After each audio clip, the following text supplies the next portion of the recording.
Hey, this is Andrew Brown from Exam Pro, and we're going to learn how to launch a Kubernetes cluster here on Azure via Azure Kubernetes Service.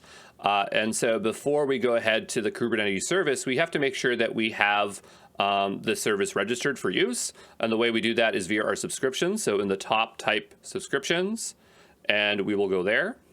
And I only have one subscription here. And then down below, we have our resource providers. And if we start to type in Kubernetes, we can see whether it's registered or not. So without these registered, Kubernetes will just not work. It's as simple as going here and clicking here with the register, but I figured it would be a good habit for us to start using the Cloud Shell more and getting used to PowerShell. So I'm gonna register these via Cloud Shell here. So I'll go ahead and click that button there. It's gonna start a new session. If it's the first time you've ever launched the Cloud Shell, it's going to ask you whether you want to use Bash or PowerShell. We want to stick with PowerShell today. And the first thing I want you to do is use the actual CLI that Azure has. It's called AZ. So if I type in AZ, it will print out some default information for me here. But I want to just confirm that I'm in the account that I think that I'm in. So we'll type in AZ account show, and by default that will return JSON. To make this a bit more readable, I'm going to type in output table. And so here we can see that this is my home tenant ID, this is the tenant ID that I'm currently in, and this is the subscription I'm using. The reason I'm showing you this is that it's very easy to get turned around when you're using the Cloud Shell, because sometimes the portal does not reflect the changes you've made. There might be a delay, and so this gives you an absolute confirmation that you are in the right place and you're not second guessing yourself.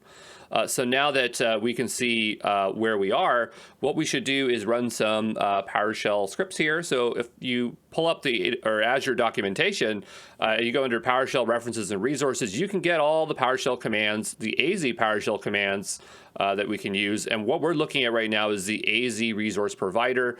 Azure is very conventional with its naming, so it makes it really easy to find stuff. If I was to type in AZ resource here, provider, you can see these are the three commands that we have available to us. So let's give them all a go. The first one I want to run is going to be called get Azure resource provider. So we'll type in get AZ resource provider. And I believe if I just leave that by default, it will return all of them for me. Yeah, it does. So that's all of them here. And so what I want to do is I want to look at very particular ones, and I think we can do that by using the provider namespace and then providing the actual name, which is over here.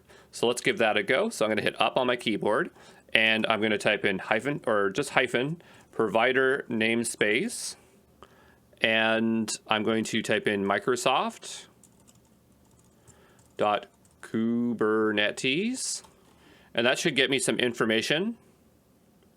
And so notice that it's returning more than one item here. Anything that matches, it's going to return. So we are getting multiples there. So you can see that they are unregistered. All right, and so what we want to do is we want to register this for use. So what I'm going to do is hit up, and hitting Control A will bring me to the front or to the left here. So Control A and Control E are very common commands when you're in terminal. Those are two you should remember. And I'm going to type in register. And so that is going to go ahead and register that there.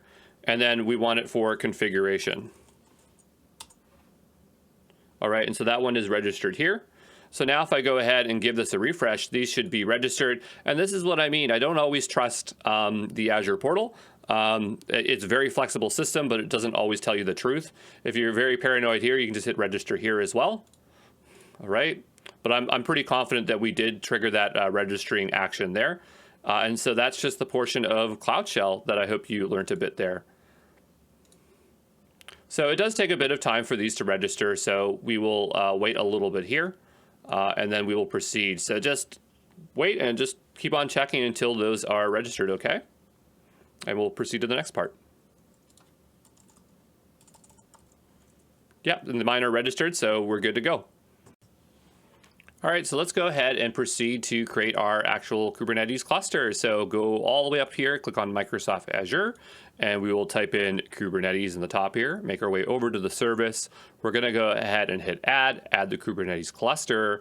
And so what I'm gonna do is make a new resource group where I'm gonna call this Borg, because anytime I think of containers, I always think of the Borg here. Maybe we have to hit the create new button there.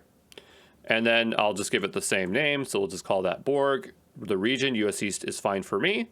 We're going to keep it to the default here.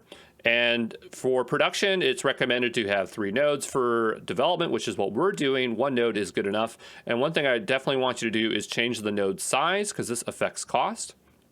So if we open this up, it's not obvious where the cost is, but if you stretch these on over, we will eventually see the cost here. There it is. And notice by default, the DS2 version 2 is $136. I want this to be as cheap as possible. Just if I forget to turn off this cluster later on, I don't want to be paying a lot of money. So that's what we're going to do here. I'll go ahead and select that. And now we're in good shape. In our node pools, we'll leave this as the standard. We do not need we don't need virtual nodes. We can leave this alone, or we can't do anything with it. Here we can determine whether we want the authentication method to be the service principal, so that's the server itself, or system assigned managed identity. I prefer the latter. If you want to learn about these things, it's not so important, but you can click and read these links here. We're going to stick with role-based access. We'll stick with AKS Managed Azure Active Directory. Encryption by default sounds good to me. And we'll go to networking. We'll leave the default settings as is. You might have a conflict here, so you might have to change it because this is a fully qualified domain. Think of like having a custom domain name. So if it's taken, you might have to change it there. All these other settings are totally fine. We'll go into integrations here. We don't have anything to register, or there's no containers registered for this example here, so we're not really worried about that. We don't want to really worry about Azure Monitor at this point in time, so I'm just going to disable that. We'll go ahead and go to next. And we can put some tags. I'm fine for that. And we will wait for review and create to validate the process here. Sometimes it's fast, sometimes it's slow. What you have to be is patient. And so we have a validation issue. It could be with our DNS here. The MV must have 2 cores or 4 gigabytes of memory. So I guess I can't launch our cheaper option there. So we'll go back there. And I guess we need 2 cores. So I guess we pretty much have to use what is here. I mean, this, it said 4 cores, right? What did it say? Let's go back to that and try that again. I've already forgotten. We need 2 cores and 4 gigabytes of memory. Okay. So we want 2 cores. So we'll just go up 1 more. We'll go check the price on that.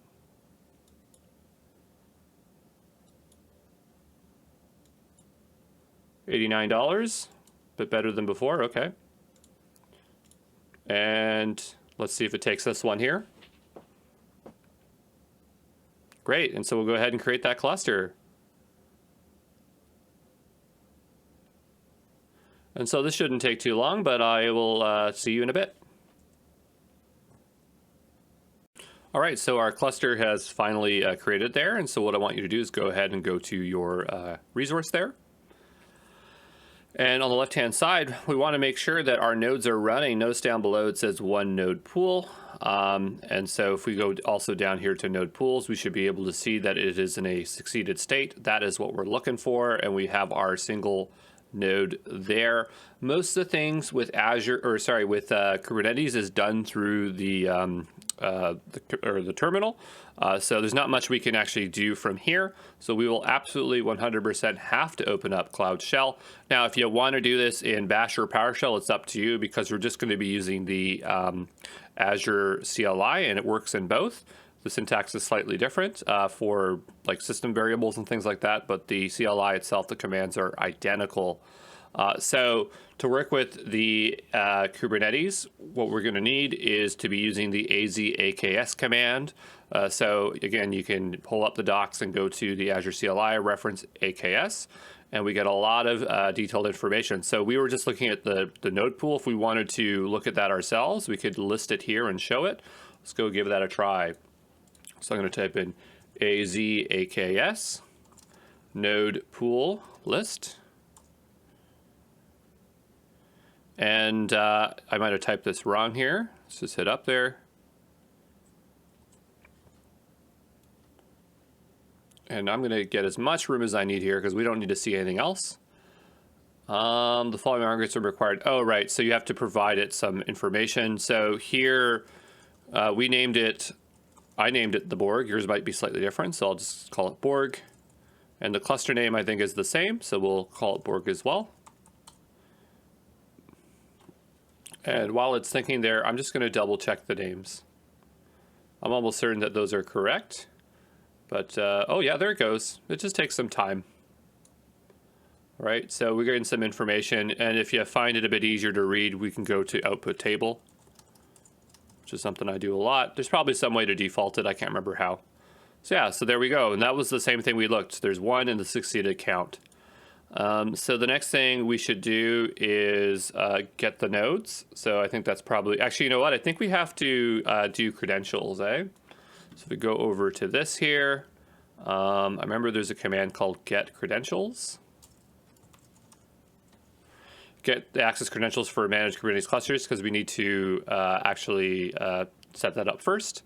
So it looks like we just need our name and our resource group to run that. So that's what we're going to do. And if you want to save yourself time, you can also just copy paste here. Unless it doesn't like the copy paste.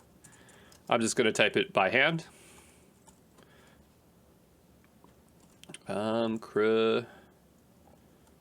Credentials, and then the name was Borg, and the resource group is also Borg. Okay. And so now it has context for that, so we can proceed to the next step here. What we're going to do is just verify our connection's actually working. And so now we're going to use kubectl. So that's kubectl is the Kubernetes controller, and that's why we had to authenticate so that we could use it with that. Eh? So just hit enter here. And if this executes fine, then that means our credentials are great. So great. So we're able to talk to our Kubernetes cluster. The next thing we want to do is set up a deployment. So what we can do is deploy like a pre-made image. So I'm just going to go here and type in kubectl create deployment. I'm just trying to think what I'd want to deploy. I wonder if we could deploy Apache or something. Let me take a look. So where these clusters would be probably would be on Docker Hub or like these images. So I could go here. And if I had Apache here, so it'd be like HTTPD or something like that. Or we could do Nginx, I suppose. Yeah, let's do Nginx. I think that'll be easier to do. So what we'll do is just go and type in create a kubectl create deployment, Nginx, and then we'll do image Nginx. Okay, and so it's created that deployment there. And so the next thing we'll need to do is get our pods. So we'll type in kubectl get pods. And here we can see that we have a single pod running, and there is our Nginx. And so now what we want to do is go ahead and do a deploy.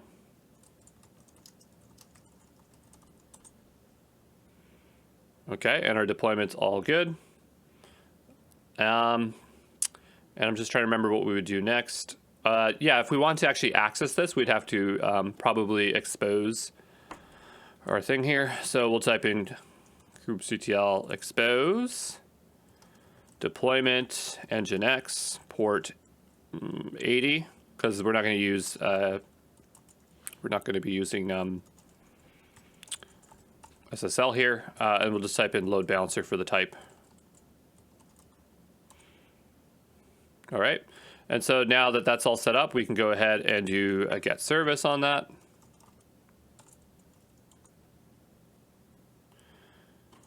And I got to spell it right for it to work.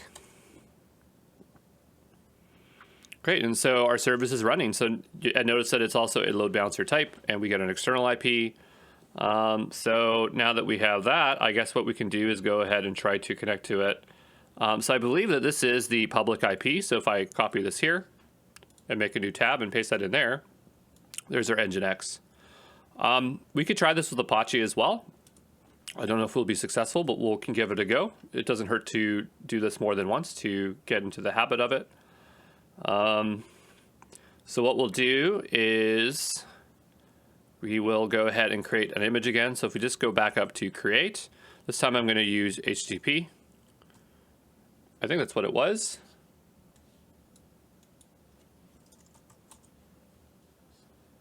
Yeah. So we'll do HTTPD. And we have that there. So we'll go ahead and create that deployment. And we probably should check the pods so we can see what we got. So now we have an HTTPD pod. Notice it has 1 of 1 running. This one has 0 of 1 running, and it's still creating the pod. So I'm going to go hit up. Now the pod is now in a running state, so we're in good shape. Let's go ahead and get deployments so we can see what we have here. Great, so we can see we have each 1 of 1 deployed. And so now let's go ahead and expose the service there. I think we can use load balancer again here. That should probably work. And now that we've done that, we'll go ahead and check on the services here. And so this has its own IP address here. If I'm right, I should be able to see the default Apache page. Did I grab the right IP address here? Oh, it's still pending, sorry. I just grabbed the one that I saw. So here it is. There we go. So it's as simple as that. I thought we would see the default Apache page. I'm not sure why we see it works, but that is totally fine. It's probably just what is the default built into this module here, but it's not what I'm used to seeing. So now that we're in that good shape, let's think about what we'll do next here, okay? All right, so I think one more thing that we should probably try before cleaning everything up here is actually how do we scale out our pods and our nodes? Because right now we're just running a single instance of each of these things, which are our nodes. So before we can add more nodes, we need to add more pods. And so that's what we're going to do first. So what we'll want to do is I'm going to type in kubectl scale, and we're going to add replicas. And this is how many more pods we're going to have. So we're going to go from 1 pods to, let's say, 3 pods. And then we need to say what it's for. So it's deployment, and we could do the Apache one. Or I guess it's HTTPD. And so what that will do is increase us to 3 pods. If I go and check kubectl get pods, it should show me how many pods I have. And it looks like we now have 3, so we're in good shape here. Probably the next thing we want to do is add the nodes. So that's what we'll do next. If you're wondering why I'm like delayed, it's because I'm trying to figure out the commands as we do it here. So it's going to be AZAKS scale. We're going to have to provide our resource group here. We called it the Borg. I don't know if we need the single quotations. I just always do that. It's out of habit. The name is Borg again. And we're going to increase that node count. And let's do it to the max to 3. And we'll just wait for this command to execute. It is running. All right, so after waiting about, I don't know, 5 or 6 minutes, and it really depends on how many you're scaling up to. It took a bit of time there, but it looks like it created them for me. I got a bunch of JSON back that kind of tells me that, but to be very certain, we should type in the kubectl get pods, or actually get nodes, I suppose. And we should see more nodes here. Good. And if we go to pods, we are in good shape here. So you can see that we have a lot more going on. All right. So one other thing that we can do is just check the distribution across it. So we were using the get pods command, but we can also do get pod -o. You do not have to remember this, but I just want to show you so that you understand that nodes are distributed and how they are distributed. So we'll type in pod : metadata.name. See if it does that there. I'm not typing right. I'm going to try this one more time. So we have equals O. You know, I typed in customer. It's just custom. Custom colons, node, spec, node, name, pod. Let's try that. And so there you go. So there we can see how they are distributed. We're in good shape here. So I think all that's left now is to clean up. Before we do that, maybe we could peek around the service to see if there's anything interesting there. Because I don't think we saw anything of interest, really. I'm going to open up a new tab to make it a little bit easier. Go over to Kubernetes service. Actually, it's right there on our homepage here. We'll just look at the nodes. There might not be really anything of interest here, but I'm just taking a look. Well, here we can see our deployments over here. Here we can see our pods. So it's just another way of looking at it. It's the same information. You might find this a bit easier. We can even drill down into them. Take a little bit look here. Not a whole lot of information. But yeah, if you prefer using the console, there's some better ways of visualizing that than having to run commands. But the thing is, in order to launch nodes and things like that, I'm pretty sure, actually, hey, can you do it through here? You know, I'm so used to not being able to do it is because on AWS, they don't give you the option to have any ways of doing it. So I just assume that maybe that's the only way you can do it. But it looks like you can actually provide YAML or JSON configuration. So that's kind of cool. Yeah, so I guess you can. You can provide a YAML file through here. That's kind of interesting. But anyway, that's not a big deal. We're not going to do that today. It's not necessary. Let's just go ahead and clean up our stuff. We'll make our way back over to the command line here, and we'll do some cleanup. Well, I mean, if we can do it there, maybe we can just delete them in here. Yeah, it looks like we can. So we could go ahead and go hit delete there. But I think what we should just do is use kubectl. And I'm going to say deployment, and we will go ahead and delete nginx. And I'm going to go ahead and delete HTTPD. And then we will go and type in kubectl, get pods, get nodes. Okay. Notice that they say they're all terminating here. And while that's going, we can go check and see what's going on here. Yep, and so they've already vanished. Deployments are gone. These pods are still running. I think, just trying to think. I don't know if we have to delete these pods, because if we delete the resource, it should take them all with it. We'll just do this, get pods. These are all gone now. We'll go back here. Oh, they still say they're running. Oh, you know what? I bet you there was other ones here. So I was just mistaking them for the other ones, so I believe that they're gone. So I think we're all good to tear down this cluster. So what we'll do is go back to Borg here. We're going to hit delete. We're going to hit delete there. And we'll just wait for that to delete. Shouldn't take too long. If we're not confident there, we'll click on Kubernetes here. And just keep on refreshing. Again, the Azure portal likes to lie to us a lot, so you got to wait. So yeah, we'll just wait till that's done, okay? All right, so after waiting about, I don't know, 4 or 5 minutes, it finally deleted that cluster. So what we'll do is just go here, just double check the Kubernetes service to make sure that it is gone. And it is there. If there's anything lingering around there, you can go to your all resources here, and you can just check for it. So we'll go for Borg. And nothing shows up. So we're all in good shape there. So there you go.